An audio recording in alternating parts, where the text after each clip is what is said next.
My dear viewers and learners, welcome, নমস্কাৰ। সাংখ্যিকতা দ্বিতীয় শ্ৰেণীৰ কাৰ্যপত্ৰ পেজ নং 49। ইয়াত দিছে পিছৰ সংখ্যাটো লিখোৱা আৰু দিছে আগৰ সংখ্যাটো লিখোৱা।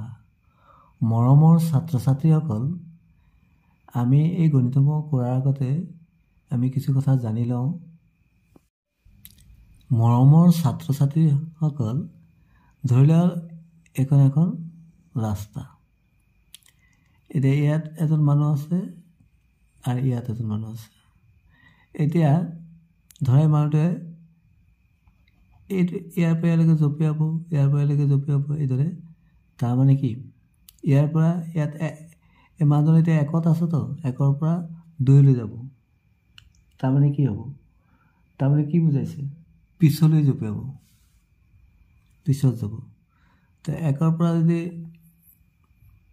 এটা ঘৰ যায় 2ত যাব, 2ৰ পৰা যদি আৰু এটা ঘৰ আগবাঢ়ে 3ত যাব, আকৌ এইদৰে 4ত যাব, 5ত যাব, 6ত যাব, 7ত যাব, 8ত যাব, 9ত যাব, 10ত যাব, 11ত যাব, 12ত যাব, 13ত যাব, এইদৰে গৈ থাকিব।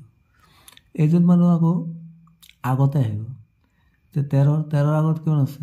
12ত আহিব। 12ৰ আগত কি আছে? 11 আছে। 11ৰ আগত কি আছে? 10 আছে। 10ৰ আগত কি আছে? 9। 9ৰ আগত কি আছে? 8। 8ৰ আগত কি আছে? 7। 7ৰ আগত কি আছে? 6। 6ৰ আগত কি আছে? 5। 5ৰ আগত কি আছে? 4। 4ৰ আগত কি? 3। 3ৰ আগত কি? 2। 2ৰ আগত কি? 1। এইদৰে। তাৰমানে একৰ পিছৰ সংখ্যাটো হ'ল 2, 2ৰ পিছৰ সংখ্যাটো হ'ল 3, 3ৰ পিছৰ সংখ্যাটো হ'ল 4, এইদৰে গৈ থাকিব। সেইদৰে যেনেকৈ 13ৰ আগৰ সংখ্যাটো হ'ল 12, 12ৰ আগৰ সংখ্যাটো 11, 11ৰ আগৰ সংখ্যাটো 10, 10ৰ আগৰ সংখ্যাটো 9, এইদৰে। এতিয়া আমি ইয়াত দেখিলোঁ পিছৰ সংখ্যাটো লিখোৱা। পিছৰটো লিখিব কৈছে। তেনেহ'লে 37ৰ পিছৰ সংখ্যাটো কি হ'ব? 37, 38 দিয়া আছে। 20ৰ পিছৰ সংখ্যাটো কি হ'ব? 21। 43ৰ পিছৰ সংখ্যাটো কি হ'ব? 44। সেইদৰে 29ৰ পিছৰ সংখ্যাটো কি হ'ব? 30। 13ৰ পিছৰ সংখ্যাটো কি হ'ব? 14। 31ৰ পিছৰ সংখ্যাটো কি হ'ব? 32। 26ৰ পিছৰ সংখ্যাটো কি হ'ব? 27। 49ৰ পিছৰ সংখ্যাটো কি হ'ব? 50।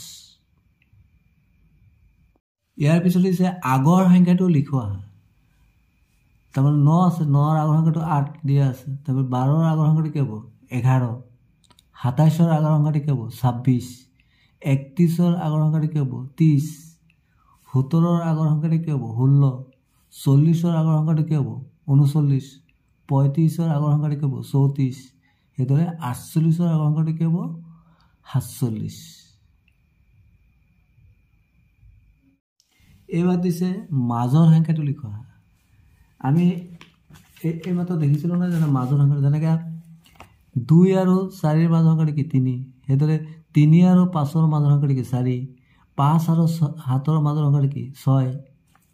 এইকেইটা হ'ল মাজৰ সংখ্যা। এতিয়া যদি মই কওঁ 8 আৰু 10ৰ মাজৰ সংখ্যাটো কি? 9। সেইদৰে 11 আৰু 13ৰ মাজৰ সংখ্যাটো কি? 12। তাৰমানে দুটাৰ মাজৰ সংখ্যাটো।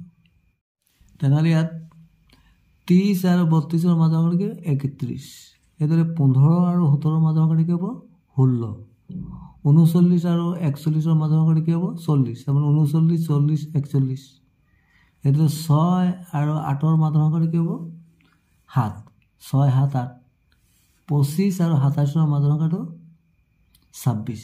25, তাৰপিছত 26, 27। 48 আৰু 50ৰ মাজৰ সংখ্যাটো হ'ব 49। 4 2 9, 49। এই দিছে খালী ঠাই পূৰ কৰোঁ অহা। ক দিছে 15 দিছে, তাৰপিছত 17 দিছে, 19 দিছে। ইয়াত এটা খালী আছে, ইয়াত এটা খালী। কি হ'ব? 15ৰ পিছত 15ৰ পিছৰ সংখ্যাটো কি হ'ব? 16। তাৰপিছত 17 দিছে, 17ৰ পিছৰ সংখ্যাটো কি হ'ব? 18। সেইদৰে আমি যদি আগৰ বুজোঁ 19ৰ আগৰ হ'ব 18। সেইদৰে 17ৰ আগৰ কি হ'ব? 16। 30ৰ পিছত কি হ'ব? 31। 32 দিয়া আছে, 33, 34। এইবাৰ কি আছে এবাৰ 29 আছে 28 আছে তাৰমানে কি ডাঙৰৰ পৰা সৰু হৈছে আমি লিখোঁ 29ৰ পিছত